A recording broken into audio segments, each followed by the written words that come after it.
Hallo und herzlich willkommen. Mein Name ist Ralf Hülsmann, ich arbeite bei der T-Systems und ich möchte euch in ein paar Videos ein bisschen was zu Innovation, künstlicher Intelligenz und Cloud erzählen. Ja, schönen guten Tag zu Guten Tag, diesem Alter. Videotalk. Mein Name ist Ralf Hülsmann, ich gehöre zu T-Systems und mitgebracht habe ich nicht die Kautz GmbH, wie da jetzt unten drunter steht, sondern, vielleicht mögen Sie sich vorstellen. Thomas Rüdel, Gründer und Geschäftsführer der Kautz GmbH. Sehr gut. Ähm, Herr Rüdel, wir wollen heute reden über künstliche Intelligenz, Ihre Anwendung von künstlicher Intelligenz, welches Problem Sie damit adressieren. Ähm, Gerne genommen, so im allgemeinen Sprachgebrauch ist ja, künstliche Intelligenz ist also noch nicht einsatzbereit, ist nur was für Smartphones, teuer und kompliziert. Also da gibt es ja durchweg viele interessante Meinungen zu. Und vielleicht können wir davon ein bisschen heute adressieren. Was machen Sie denn überhaupt in der Kautz GmbH mit künstlicher Intelligenz? Womit beschäftigen Sie sich? Okay. Ja, wir machen Chatbots oder digitale Assistenten. Und zwar, wie wir meinen, der besonderen Art. Die sind nämlich sehr linguistisch basiert. Die haben sehr viel eingebautes Sprachverständnis und erreichen damit etwas, was Chatbots naturgemäß immer schwerfällt, nämlich den Menschen zu verstehen, zumindest in einem hohen Anteil. Einsatzbereit sind die mit Sicherheit. Wir haben nämlich mehr als 100 davon in Einsatz bei entsprechend vielen Unternehmen. Und so schwer sind die auch nicht. Wir haben uns nämlich auf die Fahnen geschrieben, hochwertige Chatbots einfach zu machen. Und das erreichen wir gerade dadurch, dass wir eben sehr viel Sprachverständnis einbauen. Deswegen müssen die Kunden die nicht extra trainieren. Die müssen sich auch selber nicht mit der ganzen KI sozusagen auseinandersetzen, ja, sondern die kommt eben eingebaut, beziehungsweise da arbeiten wir dann bei Bedarf mit. Ähm, Sie arbeiten bei Bedarf mit, klingt schon mal immer gut. Also eins der ja auch gängigen Vorurteile ist, die Einführung ist sehr kompliziert. Ähm, in welchen Branchen haben Sie denn Ihre Chatbots schon eingeführt und was war da Ihre Erfahrung mit der Komplexität oder wo konnten Sie Kunden unterstützen? Ja, wir sind stark im Finanzdienstleistungsbereich, sowohl bei Banken als auch bei Versicherungen. Wir sind im Handel vertreten. Wir haben einer unserer größten Kunden ist eine Einzelhandelskette. Wir sind im IT-Sektor, gerade so IT-Support, Helpdesk, solche Anwendungen, die werden zunehmend bedeutend. Wir sind im öffentlichen Sektor, also ganz verschiedene Bereiche. Viel Dienstleistung insgesamt und zunehmend auch Industrie. Und ja, also ich glaube, so schrecklich komplex ist das nicht, wie gesagt. Das hängt natürlich auch davon ab, dass man eine geschickte Einführungsstrategie wählt. Wenn natürlich Kunden vor 3 Jahren, als der Chatbot-Hype so begann, gesagt haben, wir wollen jetzt einen selbstlernenden Chatbot in mehreren Sprachen, der unseren ganzen Kundendienst übernimmt, dann haben diese Kunden meistens ziemlich schlechte Erfahrungen gemacht, auch wenn ihnen Anbieter das versprochen haben. Wenn ein Kunde dagegen sagt, wir wollen unseren Kundendienst-Support sozusagen sukzessive ausbauen. Wir fangen jetzt mal an, indem wir auf der Website einen Textchat anbieten und einen Chatbot, der die wesentlichen Informationen hat. Und dann bauen wir das im nächsten Schritt vielleicht aus, setzen das auch für Mitarbeiter ein oder nehmen zusätzliche Produkte dazu, gehen immer mehr in die Tiefe. Dann war das in der Regel oder oft zumindest sehr erfolgreich. Und das ist auch das Vorgehen, was unsere Kunden typischerweise wählen. Wir brauchen in der Regel um einen Chatbot, der das Portfolio eines Unternehmens und die wesentlichen Support-Vorgänge abdeckt, um den einzuführen, 2 bis 3 Monate. Und davon ist der größte Teil des Aufwandes tatsächlich dem Chatbot die entsprechenden Informationen zur Verfügung zu stellen und die auch kundengerecht aufzubereiten.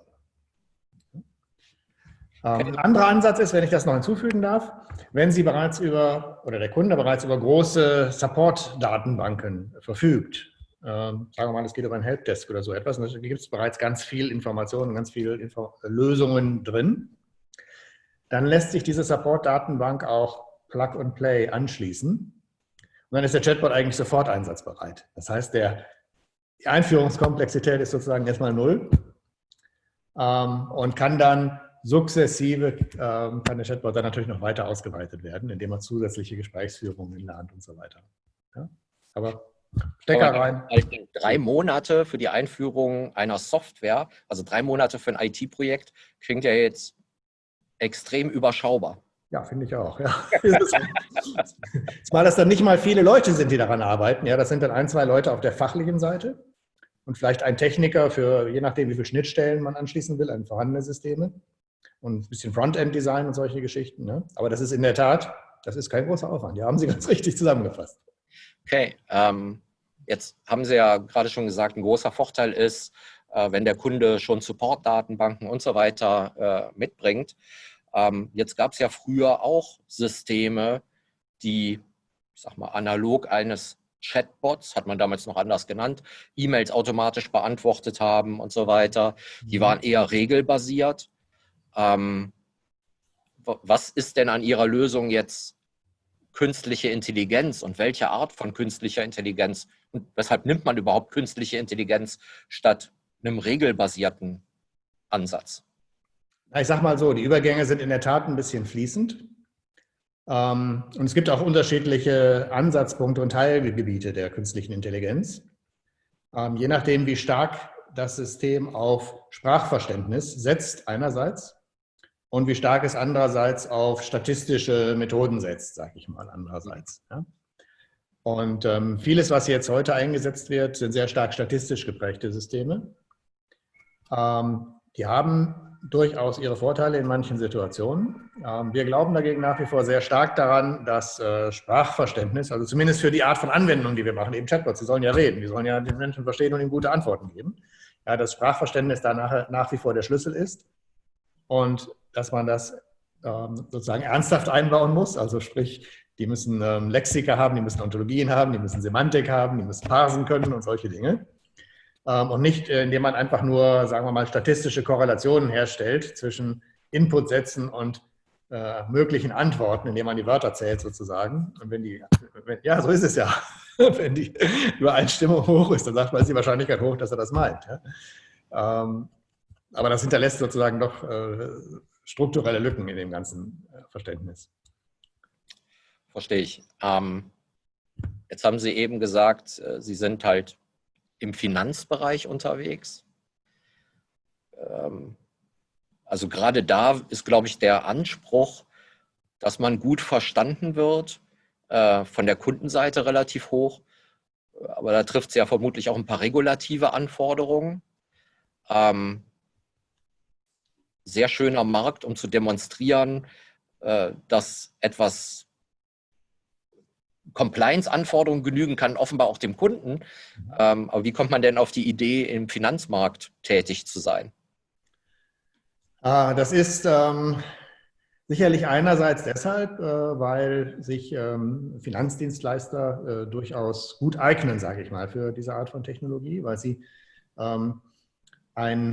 wie alle Dienstleister, ich sage mal so, Dienstleister eignen sich generell zunächst mal als Einstieg insofern ganz gut, weil sie relativ überschaubare Produktpaletten haben. Ja, was ein Chatbot wirklich kompliziert machen kann, sind Produktpaletten, Sortimente mit mehreren 100.000 Komponenten sozusagen, wo der Hersteller oder Vertreiber selber nicht mal alle Informationen darüber hat. Ja, das ist im Dienstleistungsbereich typischerweise einfacher. So, dann speziell im Finanzdienstleistungsbereich hat sicherlich auch eine Rolle gespielt, dass ich selber sozusagen da viel Hintergrund habe und ich war lange als Berater im Finanzdienstleistungsbereich tätig. Letztlich gibt es dann auch immer solche, sagen wir mal, persönlichen Faktoren, die auch eine Rolle spielen. Ja, das war hier sicherlich der Fall. Also die auch eine Rolle spielen, weil man nicht nur eigenes Wissen einbringen kann, sondern weil man auch ein Netzwerk hat, wo man passendes Netzwerk hat, weil man die Probleme des Kunden versteht. Ja. Die Chatbot-Technologie ist im Grunde natürlich in jeder Branche gleich gut einsetzbar. Und wie ich am Anfang gesagt habe, wir sind ja auch in vielen anderen Branchen inzwischen tätig. Ja. Aber sozusagen irgendwo muss man anfangen und in der Tat spielen da persönliche Faktoren, Netzwerke und sowas natürlich eine Rolle. Sehr gut. Jetzt ganz banale Frage. Wir werden ja auch Zuhörer haben, die sich jetzt wahrscheinlich mit dem Thema KI noch nicht so dramatisch auseinandergesetzt haben. Wenn Sie von Chatbot reden, was kann das Ding an Eingangskanälen? Reden wir da von einem reinen Chat, also einem eigenen Stück Software auf einer Homepage, wo ich mit dem virtuellen Agent chatte? Reden wir auch von E-Mail oder Voice? Wo sind da so die Abgrenzungen? Ja, wir haben eine sogenannte Multikanal-Architektur tatsächlich, wo man innerhalb eines Chatbot-Systems für unterschiedliche Ein- und Ausgangskanäle den Inhalt festlegen kann. Das heißt, man kann sozusagen sagen, ich will einen Content haben für die Website speziell und den nehme ich vielleicht als Basis für alles andere. Aber dann will ich auch einen Voice-Channel haben, vielleicht für einen Alexa-Skill oder für andere Voice-Kanäle. Und da soll der Output ein bisschen anders sein. Die Fragen sind zwar vielleicht die gleichen, aber der Chatbot soll ein bisschen kürzer antworten und er soll natürlich keine Links schicken oder keine Bilder. Das würde über Voice wenig Sinn machen. Messenger kann man als eigenen Kanal sehen, wo man sich vielleicht ein bisschen anders ausdrückt und grundsätzlich nur du verwendet statt sie oder so etwas. Telefon ist ein möglicher Kanal. Ist natürlich technisch nochmal zusätzliche Herausforderung, ja, aber all das kann man tatsächlich innerhalb eines Content-Management-Systems verwalten und sogar differenzieren. E-Mail ist noch ein bisschen was anderes, passt natürlich auch rein, aber ist insofern was anderes, weil der Input typischerweise deutlich länger ist. Ja? Die anderen Kanäle, die Sie jetzt genannt haben, sind typischerweise im Chat einfach kurze Sätze, vielleicht 2 Sätze oder 3, aber dann ist es auch gut. Bei einer E-Mail können Sie leicht mehrere Paragraphen haben. Und dann haben Sie natürlich eine andere Herausforderung, sowohl das zu verstehen, worum es geht, als auch sozusagen die richtige Antwort dann zu finden. Insofern würde ich sagen, bei E-Mail ist zwar strukturell ähnlich, aber hat nochmal ihre eigenen Anforderungen. Das ist, glaube ich, gut nachvollziehbar. Ja.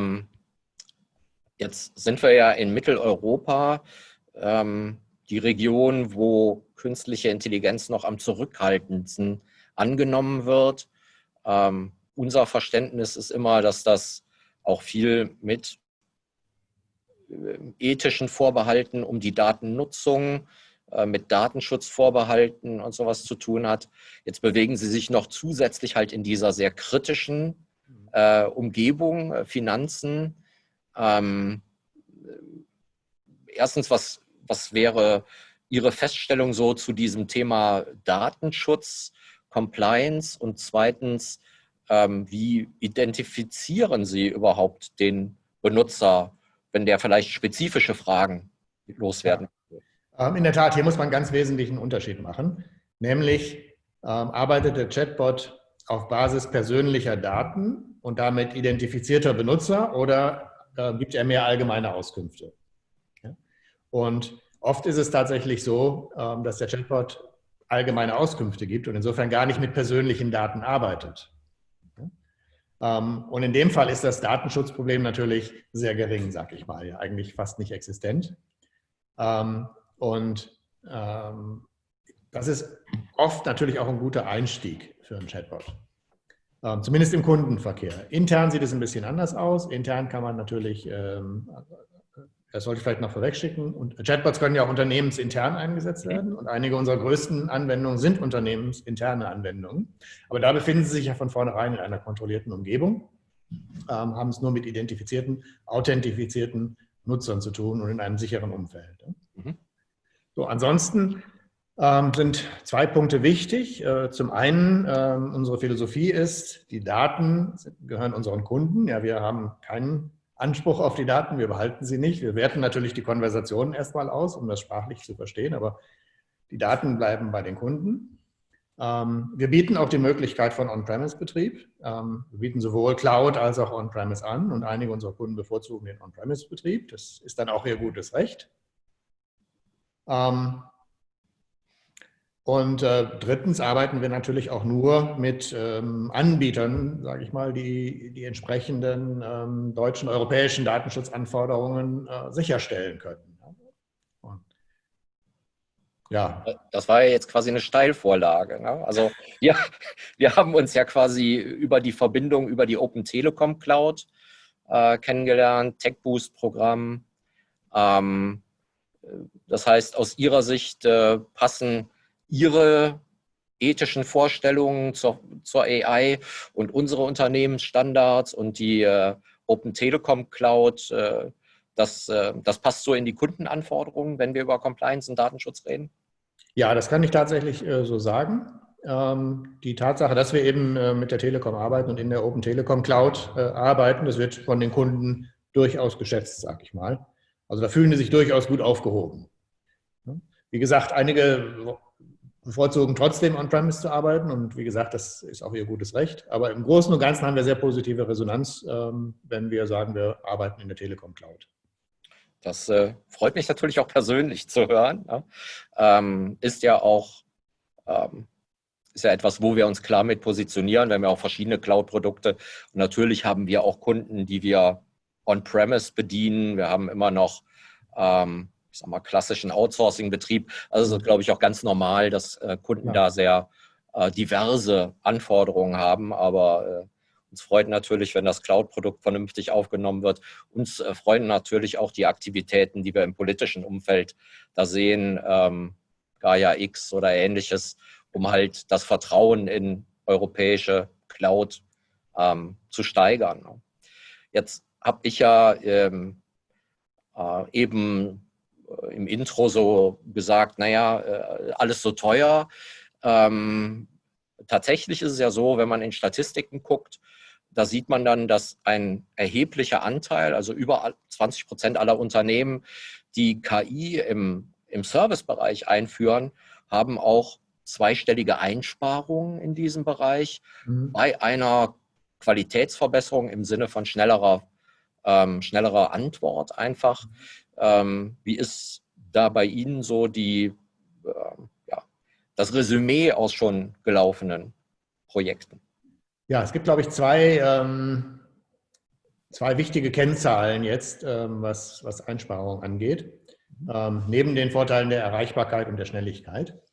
Das eine ist, im Kundenbereich sehen wir das typischerweise. Wir bieten in der Regel, nicht immer, das hängt natürlich auch vom Kunden ab, Chatbots zusammen mit einem Live-Chat an. Das heißt, der Kunde wird zunächst vom Chatbot begrüßt, aber wenn dann der Nutzer später sagt, er möchte jetzt doch mit einem Mitarbeiter sprechen oder der Chatbot sonst nicht weiter weiß, dann kann der Chatbot die Konversation übergeben. Das geschieht aber nur in weniger als einem Viertel der Fälle. Einfach statistisch sozusagen. Das heißt, in 75% der Fälle kann der Chatbot die Diskussion selber zu Ende führen. Und das zeigt sich dann auch zum Beispiel am Wochenende. Bei kleineren Unternehmen ist es ja oft so, dass dann am Wochenende ein Überlauf oder abends auch ein Überlauf Customer Care Center eingeschaltet wird, dass der Chat weitergeleitet wird. Und bei unseren Kunden sind die Weiterleitungen an externe Callcenter um diese Größenordnung ca. 75% zurückgegangen. Das ist natürlich ein ganz erheblicher Wert. So eine Weiterleitung kostet auch 5, 6 Euro pro Chat. Das ist ein erheblicher Kostenfaktor. Ein anderer Wert ist im internen Bereich. Da berichtet einer unserer großen Kunden, dass sein internes Serviceportal die Anfragen, die dort ankommen, nicht die dort ankommen, also die Anfragen, die an den Chatbot kommen, werden zu 50% vom Chatbot fallabschließend behandelt. Und das ist natürlich eine ganze Menge, weil das alle sozusagen Anfragen jeder Art sind. Auch solche, die der Chatbot vielleicht auf die er gar nicht vorbereitet ist, weil der kann nicht alles. Ja? Aber 50% aller Anfragen, die kommen, alle Anfragen gehen sozusagen über den Chatbot und 50% werden fallabschließend bearbeitet. Und die anderen 50% werden dann weitergeleitet. Sehr gut. Was ist so Ihre Erfahrung, wenn Kunden, ich sag mal, ein POC, ein Pilot mit ihrer Lösung machen und das dann irgendwann in Produktivbetrieb überführen? Ist das eine Lernkurve? Ist das problematisch? Gibt es da Dinge, die man als Regel mitgeben könnte, als Empfehlung? Sagen wir so, es gibt immer einen einen wichtigen Schritt, wenn man von der Entwicklung, sage ich mal, oder dem Friendly User zu dem realen User übergeht. Ja? Dann kommt immer noch mal eine ganz neue Welle von Fragen dazu oder Fragearten dazu, womit man als Entwickler, also auch als Entwickler innerhalb eines Unternehmens, der Kundendienst, Mitarbeiter, sage ich mal, der den Chatbot jetzt mit seinen Informationen, seinem Wissen füttert, ja, und der eigentlich genau weiß, was die Kunden fragen, ja, der ist trotzdem genauso geplättet, wenn dann die realen Kunden kommen und nochmal ganz anders fragen. Ne? Also da hat man immer nochmal einen Sprung.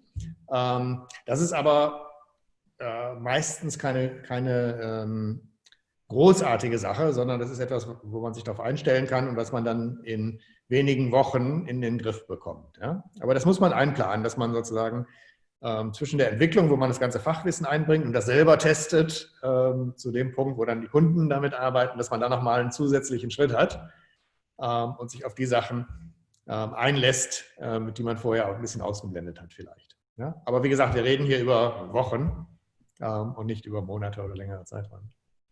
Sehr gut. Ich unterstelle, dass das so nahtlos bei Ihnen geht, liegt sehr wahrscheinlich auch ein bisschen an Ihrer Historie, an der Unternehmenshistorie, dass Sie sich auch schon eine Weile mit Software-Einführungen beschäftigen. Unsere praktische Erfahrung ist halt häufig, dass viele von diesen KI-Lösungen ja auch in Startups, auch jüngeren Startups, ausgeführt werden. Und da ist es wahrhaftig so, dass wir häufiger als T-Systems Betriebsunterstützung und so weiter einbringen. Also freut mich, wenn das bei Ihnen alles so nahtlos läuft. Schade, dass wir da nicht mehr Geschäft mit Ihnen machen können.